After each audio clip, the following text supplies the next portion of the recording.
قدرمندو کتونکو عجب خان یم دا وخت زه د سنګر ټاپ باندې موجود یم د جمعې ورځ ده د جمعې په ورځ باندې دلته کې ډېر سیلانیان راځي دې سیلانیانو سره به خبرې اترې کوو راځئ موږ سره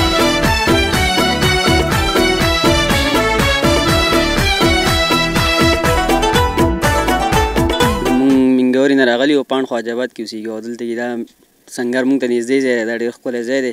او واوره شي ده موږ انجویمنټ کوو موږ وګورو ملم جبه ده کالام دی واقعي چې هغه هم ښکلي ځایونه دي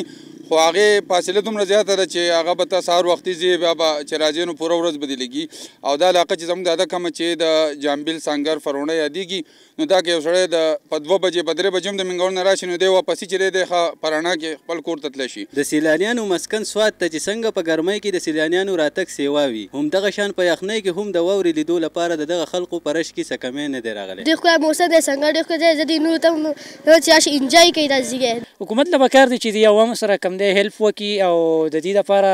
ښکلی دا روډ صفا ساتي ځکه چې واورې که نه ګاډي کې څوک ځي راځي نو هغوی ته تکلیف وي